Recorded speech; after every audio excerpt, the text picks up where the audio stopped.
Good day there, everybody. Somehow my 4-year-old girls decided that they want to do some snorkeling, and seeing how we just happen to be in Australia, what better place to do it than the Great Barrier Reef. We joined up with these guys from the Reef Experience. First thing in the morning, hopped on the boat and they greeted us with a breakfast sandwich. Perfect way to start the day. Spent the next hour and 2 hours cruising out to the outer reef. Amazing views, the seas are quite nice and calm, so that made it quite pleasant. Seeing how it is in northern Australia, in the rainy season, we had to put on these stinger suits, box jellyfish, and those venomous guys like that are present, but we luckily didn't see any. I quickly went down to the swim platform, and Lydia here was quite excited to jump in, and I was amazed at how well she was doing. Bexley, on the other hand, was a little apprehensive. We did manage to convince her to jump in, and she was more than happy when she finally did. We had to bribe her with that pool noodle though. That grip there on my arm didn't really ease up the whole time we're in the water, but I'm fine with that. She was having a good time, and that's all that mattered. 2 months prior to this, the girls didn't actually know how to swim. We spent a good chunk of time going in and out of the pools down in Airlie Beach. They've actually never worn flippers before. Did, however, wear the mask and snorkel a few times in the pool.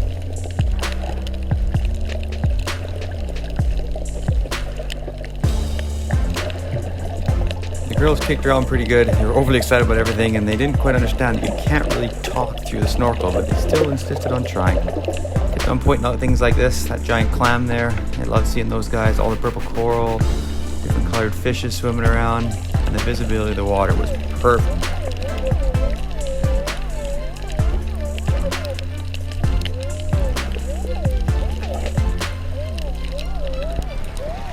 Just to top it off, we stumbled across this little beauty here, a nice white-tip reef shark. It's probably about 1 meter long. Didn't really want that much to do with us. Kind of kept itself curled around the reef. We saw it a few times poking its head, but the girls were so excited about it, and they weren't even scared, which is the best part. You should see a bunch of these parrotfish. Those are kind of all over the place.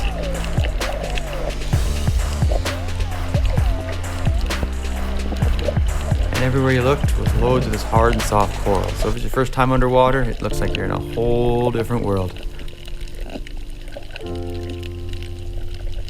The girls lasted a good 20 minutes down there, so I think all in all we call that a success. We eventually moved our way back to the boat, and it was Shannon and my turn to do some diving. Shannon decided to go first, so she was on deck as the girls looked on. She doesn't overly like bringing the camera, so she brought the still camera there. And luckily enough, her dive partner just sort of got semi-attacked by this giant wrasse as soon as she jumped in. But no human or fish were injured in the process.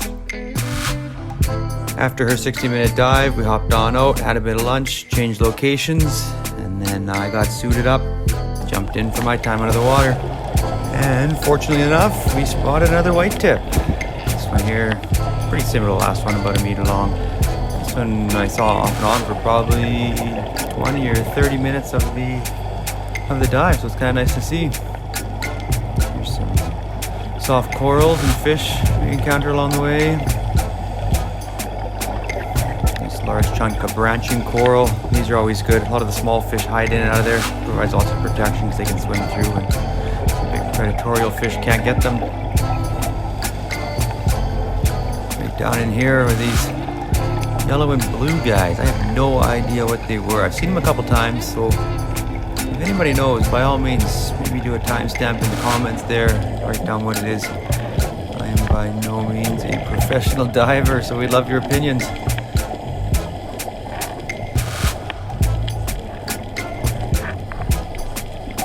Chunks of coral, both dead and alive. Digitite coral, and I believe this one here was called an encrusting coral, which is kind of nice to see because I believe those are the first set of coral to start regrowing in an area. So hopefully the Great Barrier Reef is coming back to life. There is large sections of this where the coral bleaching is very prominent. Lots of white color sucked right out of it. Dead chunks on the ground, so it'd be nice for some regrowth through there. The seas are quite hot. I believe we're down about 18 meters on this dive.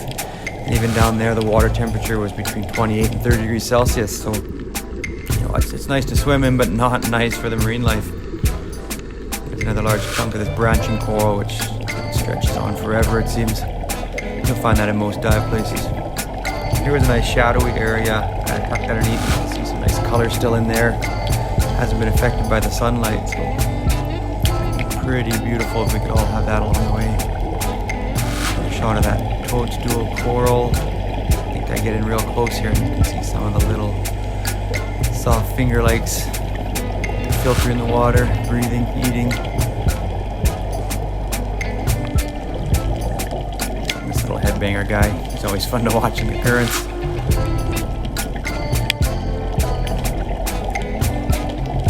This fellow here, I really don't know what this is. By all means, leave another comment. I want to say it's a sea cucumber, but I really don't know.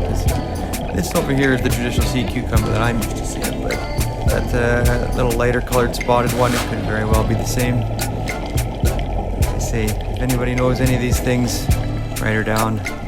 There's some clownfish. There was a little anemone hidden inside that chunk of coral as well, so double protection for the clownfish.